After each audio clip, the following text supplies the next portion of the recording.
Welcome and welcome back to my channel. তো আজকে episode 2 না?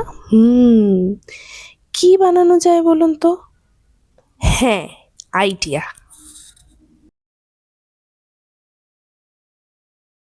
কই, আসুন আসুন আসুন আমার সাথে।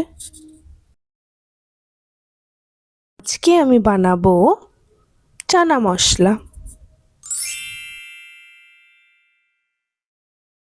তো তার জন্য সবার প্রথমে আমরা কাবলি চানাগুলোকে জল দিয়ে ভালোভাবে ধুয়ে সেগুলোকে ওভারনাইট সোক করতে রেখে দেবো জলের মধ্যে ভিজিয়ে। কিন্তু আমি এই ভিডিওতে যেই পদ্ধতিটা দেখাবো সেটা হলো ইনস্ট্যান্ট পদ্ধতি। তার জন্য আমি কাবলি ছোলাগুলোকে ধুয়ে গরম জলে ভিজিয়ে রেখেছিলাম আধ ঘন্টার মতো। তারপরে আমি সেই কাবলি ছোলাগুলোকে গরম জল সহ একটি প্রেসার কুকারে নিয়ে তার মধ্যে একটুখানি নুন আর একটুখানি খাওয়ার সোডা দিয়ে সিটি দিতে বসিয়ে দিয়েছিলাম। অন্তত 6টা থেকে 7টা সিটি কিন্তু আমাদের মোটামুটি লাগবেই কাবলি চানাগুলোকে সেদ্ধ হওয়ার জন্য।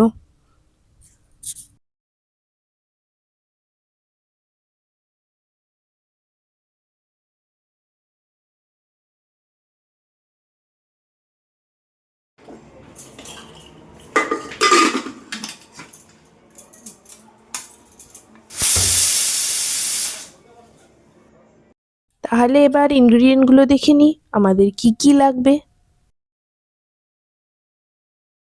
ফোড়নের জন্য আমরা নিয়ে নেব গোটা গোলমরিচ, গোটা জিরে, গোটা গরম মশলা এবং একটা শুকনো লঙ্কা এবং তেজপাতা, যেটা আমি পরে দেখিয়েছি। আর আমাদের লাগবে 4টে পেঁয়াজ,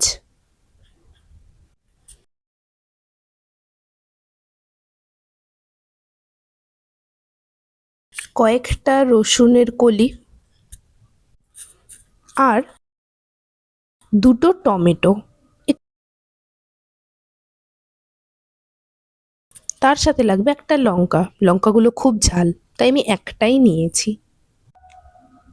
আর লাগবে আমাদের কিছু শুকনো মশলা, যেমন শুকনো লঙ্কার গুঁড়ো, ধনে গুঁড়ো এবং জিরে গুঁড়ো। আর ওই যে আগেই বলে নিলাম, একটা তেজপাতা আর একটা শুকনো লঙ্কা লাগবে আমাদের ফোড়নে দেওয়ার জন্য। আর সাথে লাগবে আদা এবং কাঁচা লঙ্কা বাটা। আর কিছু মশলা লাগবে যেগুলোর মধ্যে থাকবে চাট মশলা আর চানা মশলা। এই দুটো অপশনাল, চাইলে আপনারা দিতেও পারেন নাও দিতে পারেন, দিলে একটু টেস্টটা ভালো আসে। আর সাথে লাগবে একটু দই। আমি একটু বেশি দই ইউজ করব, কারণ আমার ভালো লাগে, এটাই আমার গ্রেভির মেন। পাশে আমার কাবলি চানাগুলো সেদ্ধ হতে হতে আমি পেঁয়াজ আর রসুনগুলোকে চপারের সাহায্যে চপ করে নেব। খুব একটা ভালোভাবে কুচি করার দরকার নেই, তাই আমি রাফলি চপ করার জন্য চপারটা ব্যবহার করছি।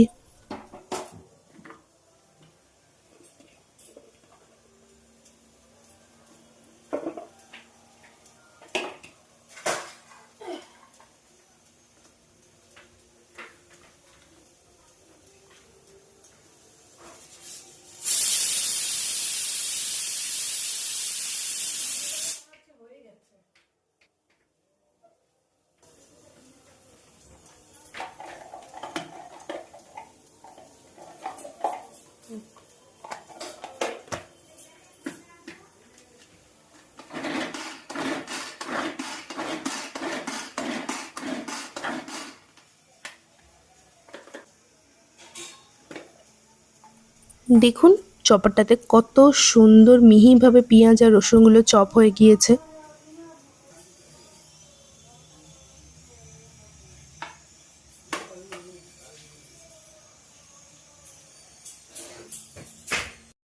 তাহলে রান্নাটা শুরু করা যাক।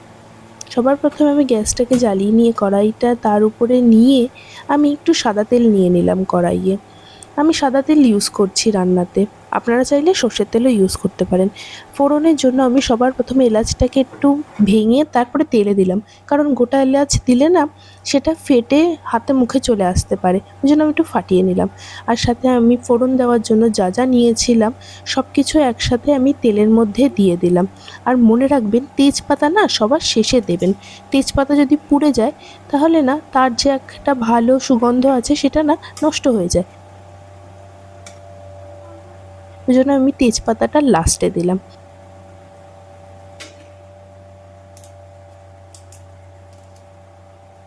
তেজপাতাটা দেওয়ার সাথে সাথেই আমি পেঁয়াজ কুচিগুলো দিয়ে দেবো।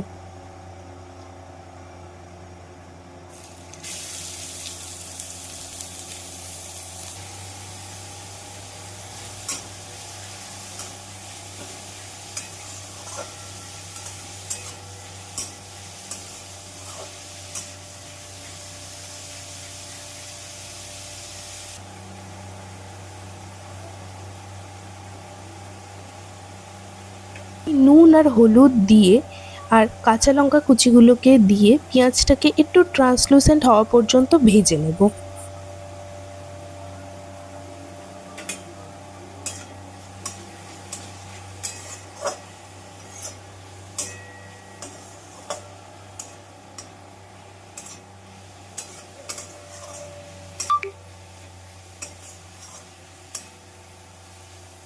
কিছুটা ভাজা হয়ে আসলে তার মধ্যে আমি কেটে রাখা টমেটো কুচিগুলো অ্যাড করে দেবো।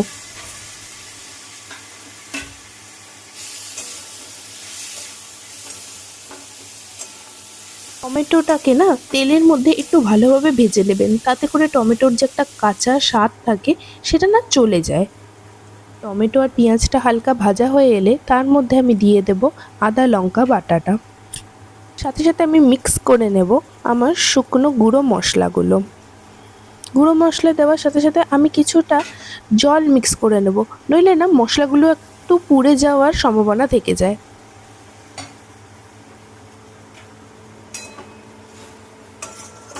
মশলাগুলোকে আমি ভালোভাবে কষিয়ে নেব।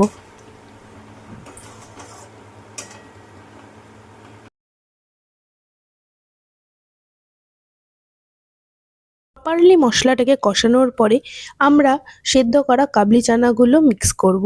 দেখুন চানাগুলো কত সুন্দরভাবে সেদ্ধ হয়েছে।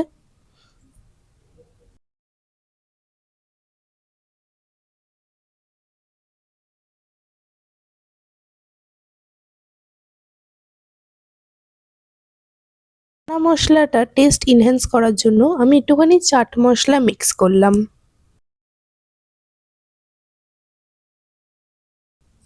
তারপরে আমি মিক্স করব এক বাটি টক দই। টক দইটা ভালো করে ফেটিয়ে নেবেন। আমি একটু বেশি টক দই ইউজ করছি, কারণ আমার গ্রেভির মেন ইনগ্রিডিয়েন্ট কিন্তু টক দই। এটাই হলো আমার গ্রেভির বেস, ওই জন্য আমি একটু বেশি করে টক দইটা ইউজ করছি। টক দইটা মিক্স করে নেবেন চানা মশলার সাথে ভালোভাবে।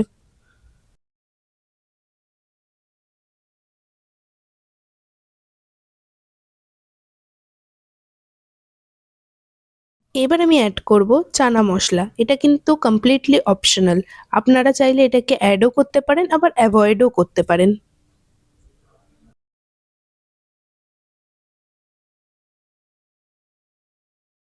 যেহেতু আমরা খাবারে একটু মিষ্টি পছন্দ করি, তাই আমি মিষ্টির জন্য চিনি না, আখের গুড় ইউজ করছি।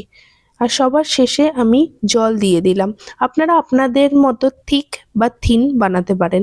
আমি একটু থিক একটু গ্রেভি পছন্দ করি বলে আমি একটু কমই জল দিয়েছি।